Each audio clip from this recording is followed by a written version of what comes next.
What's up, YouTube? So also, I forgot to mention, so how to live life not being around like-minded people is also, you have to take this into consideration. If you're not around like-minded people, if you always find yourself alone or isolated, just know that like the average person in your shoes, they probably would have broke down and they couldn't handle that shit. So they'll fall to drugs or some type of stimuli that'll harm their body or even commit suicide.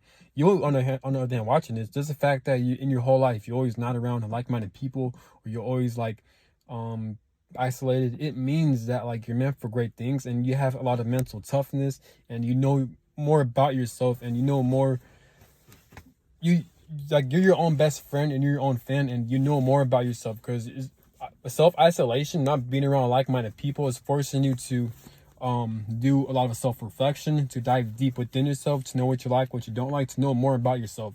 Whereas the average person who's around people, or like people who are forced to be around people and they're forced to put on a fake facade, they're not going to know themselves a lot more. They're not going to know what they like, what they don't like, and then it's going to force that type of person, or those type of people, to become followers of society and to go along with the program, and for them to not question anything. That's dangerous. So they're not really living their life. They're living life for someone else, for the Masonic evil bloodline that created this world. So the more isolated you are, the more you're not around like-minded people, or the more you just don't feel connected to people. It's not your fault. You're not going crazy. It's just you're built different, and that means you're meant for great things, and God created you in a way for you're meant for greatness. So it is an advantage in a way where like you're mentally stronger, your own best friend, and you know more about yourself compared to the average person. And the average person is like 98% of the people. So that shows how rare and how much you're meant for great things. And you gotta take that to consideration. And just know that you're not alone. There are like-minded people who do think like you. Is this God or the universe? They like to put you around the opposite. I don't know why. Maybe, like I said, this world likes to cause suffering, but just the fact that you're aware that life is doing that in itself, it shows you that you're meant for great things. It could be for karmic reasons. It could be so you can learn lessons, so you can overcome it, so you become a better version of yourself. Maybe it shows you how powerful your soul mission and how strong your spirit is. The stronger your spirit, the more powerful your life mission is, the more hard obstacles God is going to throw at you. So that's one thing to take into consideration.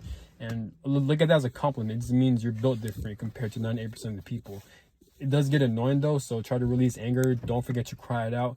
Don't hold your emotions in, because if you hold your emotions in, then you're going to become narcissistic. So the more you release a lot of emotions and stuff like that, the more great you're going to become, and the more self-aware. And it's always good to have empathy. A lot of people like emotional intelligence and empathy these days, so it's important for you to do the healer work to have empathy, and this world needs it. And it shows how strong you are to acknowledge your emotions and to release it.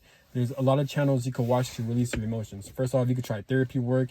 There's different types of therapy. You can watch the Mind Frames channel. You can watch psychology channels. You can watch channels on how to heal the emotional body.